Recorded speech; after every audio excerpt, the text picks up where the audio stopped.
Alors c'est exactement votre propos aujourd'hui, partir à la recherche de l'adolescent oublié. Oui, sauf que ce n'était pas vraiment mon objectif initial. Pour tout vous dire, les yeux dans le micro, ce matin, je ne savais pas trop de quoi j'allais vous parler cet après-midi.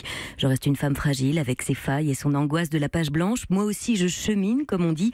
Moi aussi, je suis l'itinéraire bis du développement personnel.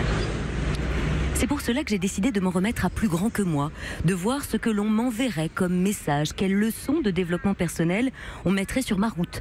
J'ai donc décidé de me laisser porter par mes sens, d'ôter ce casque de musique vissé sur mes oreilles, de lever le nez de mon smartphone et de choisir la danse de la vie plutôt que de marcher comme un zombie. Quand soudain, cette odeur si familière, ce parfum entêtant de vanille un peu trop sucré, je ne saurais dire qui le porte sur ce boulevard tant les vents ici sont contraires. Et pourtant, c'est sur cette artère bouchée que ce parfum se fraye un chemin jusqu'à mon cœur. D'un seul coup, j'ai 12 ans, oui, je l'ai porté, ce parfum-là, une toute petite fiole que j'avais achetée sur un marché en Bretagne. Avec le recul, l'âge et le discernement qui va avec, le truc cocotte sérieusement. Franchement, il n'y a qu'une adolescente secrètement amoureuse de son voisin de classe en cours de maths qui peut se persuader qu'il va craquer pour se concentrer de vanille chimique. C'est donc un peu shooté que j'ai failli passer à côté d'elle. Pourtant, elle est là, devant moi, dans ce métro, l'adolescente que j'ai été. À moins que... Non, c'est bien une adolescente de 2018.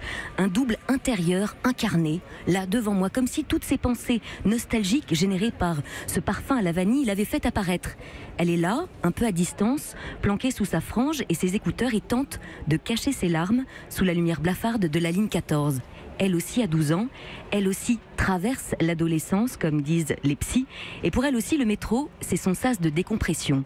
Comme souvent dans ces moments-là, j'ai cette phrase d'une thérapeute en tête, qui répétait que c'est en étant l'adulte que nous aurions aimé avoir à nos côtés à ce moment-là que l'on réparait quelque chose de très profond en nous, que lorsque l'on réalisait que l'on était touché par quelqu'un, par son émotion, on se mettait en reliance avec cette personne, et surtout que l'on contactait quelque chose en nous que nous avions en commun avec cette personne. Ce que je vois en toi et qui me touche, c'est que je l'ai en moi également. On peut d'ailleurs remercier l'autre intérieurement de nous montrer où restent encore ses failles, ses chantiers à terminer, ceux à lancer aussi, et parfois, au détour d'une rencontre dans les transports, faire la découverte d'une no-go zone émotionnelle. Elle pleure tellement que si je m'écoute, je la prends dans mes bras, cette petite de 12 ans qui fait tout pour étouffer ses sanglots. Mais bien sûr, c'est délicat, je suis une adulte, la rame est bondée, je ne veux pas passer pour une folle, et surtout, peut-être qu'elle ne comprendrait pas. Alors j'ai opté pour autre chose, pour un message qui dirait « Je t'ai vu, j'ai vu ta peine ». J'ai donc attrapé un carnet, j'ai arraché une page sur laquelle j'ai écrit « Ceci est un petit mot de réconfort ». Et je lui ai glissé dans la main avec un paquet de mouchoirs en papier. Je ne me suis pas retournée pour voir sa réaction, ça lui appartient pleinement.